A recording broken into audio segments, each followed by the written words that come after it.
Chapter 5. At 9 in the morning he eased off on the tiller, like let the bowsprit come up into the wind, and the frog slowed to a standstill. The sails immediately began lufting loudly, slapping back and forth in the breeze.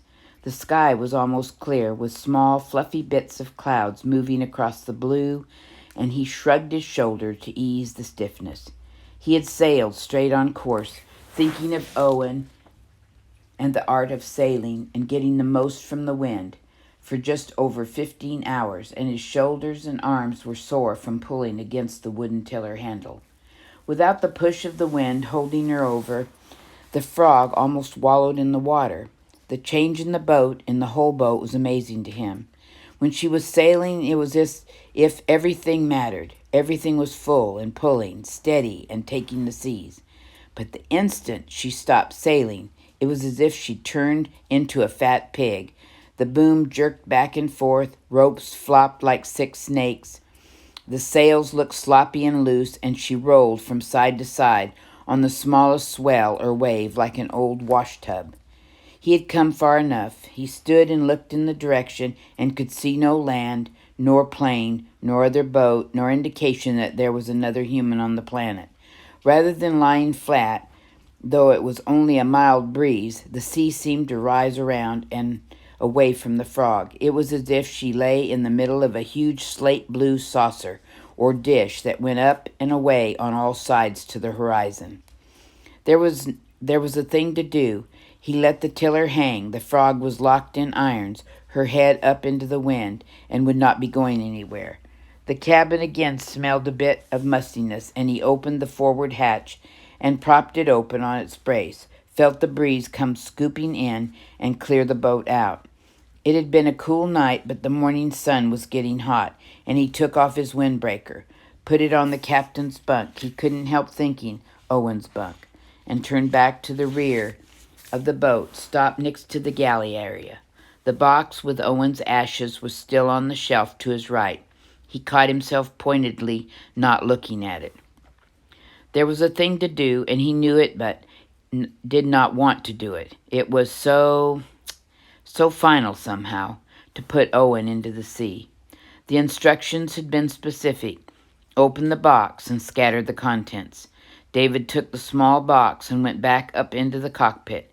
He positioned himself in the stern, one hand holding the backstay, the support cable from the top of the mast back down to the rear of the boat, and stood for a moment, looking across the water, thinking a prayer, not in words so much as a thought prayer. When he opened the lid of the box, it was impossible not to look inside. The ashes were gray, rumbled mass that didn't even fill the box. All of it, he thought, all of Owen.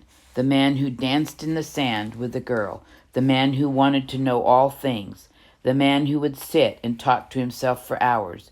The living man that Owen had been was an inch and a half of gray ashes in a small wooden box. It wasn't possible. It simply could not be. He looked up to the sky, took a deep breath that somehow shuddered him in, and turned the box upside down over the stern. The ashes spread on the water, and strangely now, he did not cry but wished only to be gone. It was done. He turned away, looking, then as an afterthought threw the box as far as he could, and did not watch where it landed with a splash. Somehow the box angered him. That they would or could put all of Owen in it angered him. All of it. The cancer, the death, all of it angered him, and he wanted nothing now but to get the frog under way and sail from this spot. He pushed the tiller over hard to the left. The frog was still locked in irons, head up into the wind, but she was none the less moving a tiny bit to the rear, and with the helm over hard to one side, she would slowly back around side to the wind again, and he could get her sailing. Another thing Owen had taught him, how to do all things without the motor. But as he held the tiller over, he reached for the jib sheet to pull the sail tighter to take the wind when the boat came around, and the sheet was caught on the front hatch, which he had forgotten to close. Normally, he would just drop down inside the boat and lower the hatch from inside, but one strand of nylon, a tiny strand from the jib sheet, was hooked on the top of the hatch in a screw head, and he would have to go up on the cabin to unhook it. That one small thing, that tiny thread hooked on a screw head, saved his life. Later, he would wonder about it, about how the thread in the nylon rope came to be hooked that way. It had never happened before, and he would think on twists in his life, how something as small as a thread could save him. He let the tiller go again, and with one hand on the wooden handrail that was bolted to the top of the cabin, he clambered forward, impatient to be sailing, heading home, away from the place in the sea where Owen's ashes were floating. At the forward hatch, he quickly unhooked the caught thread and dropped the hatch cover in place. It had to be fastened tightly from the inside, and stood to move back to the stern. The jib was lifting in great slaps, and it hit him in the face, so that he put a hand up to protect himself. That hand pushed the sail to the side, and he could see forward, over the bow, and great distance because he was standing, and that's when he saw it. Away to the north, close to 2 or 3 miles distance, the swell looked strange. The sky was clear, and the morning sun was off to the right. He could see well enough, but it still looked strange. It seemed as if the tops of the swell were flattened somehow, either pushed flat or somehow something else. What? Cut off? He stood on tiptoe, still that, as if raising himself an extra inch or two could help. But it was automatic, and squinted. Maybe it was light, sunlight or something, cutting the water off funny. No, they truly looked different, not flattened so much as cut, as if a giant knife were cutting the tops of the swells and waves. Without his consciously knowing it, the hair on the back of his neck moved up and his shoulders tightened. So strange, he'd never seen anything like it. Never even heard of it. Owen had never mentioned anything like it. The waves were just cut off clean. What would cut him off that way? Wind? The answer came with the sound, an almost quiet moan mixed with sharp tinkling that he realized was the wind pushing water spray ahead of it in a kind of horizontal frothy rain. It was a wind, a wild wind, a wind stronger than anything he'd ever seen or heard of, a wind without warning out of the northwest. For precious seconds he stood, the cut line of swell moving towards him, stood and stared in disbelief. It just couldn't be wind. There were no clouds in the sky, no fronts coming, no signs of weather at all. Yet it was there. Like a fool, he thought, I stand like a fool. It was a wind to take him, to kill the frog, and he had wasted time staring. He ran from the mast and released the jib halyard. The truth is that if a wind hit the frog with all her sails up for whatever reason, she would be driven over and down and sunk in seconds. The sound was louder now, a hissing moan that had almost evil renaissance to it. He didn't waste time studying it. He clawed the jib down, wadded it in a ball, and with it still hooked to the forestay, he opened the forward hatch and jammed off all the sail he could into the opening.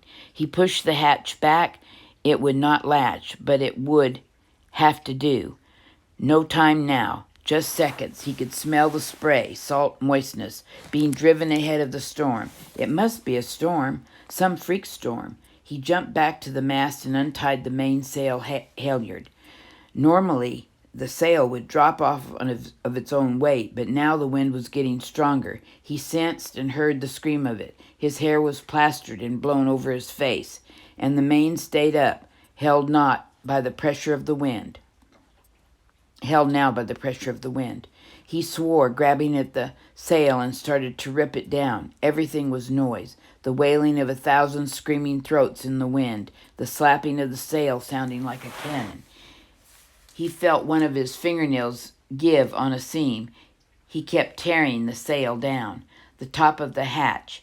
He had to get the cabin top hatch opened. He moved along the boom, still pulling at the main, fighting to hold himself upright in the wind, and kicking and sliding the the cabin top forward.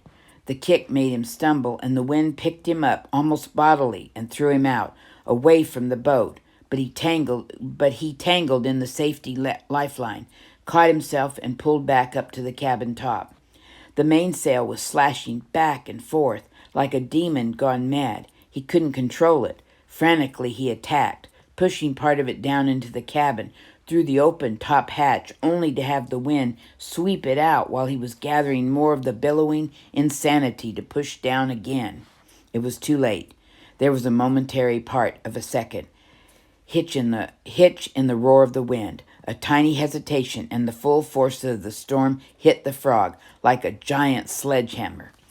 David had a fraction of time to disbelieve the wind, so strong it sucked his eyelids away from his eyes and pushed the frog sideways, scudding like a leaf.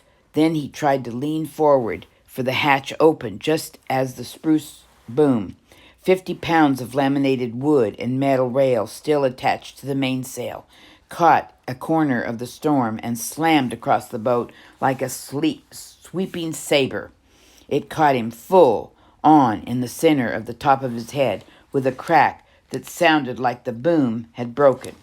There was an immense, staggering flash of white-red color somewhere in the middle of him, with an exploding pain that covered the whole top of his brain like a burning glove, and he knew, as he fell down and forward into the top of the open cabin hatch, he knew it was too late.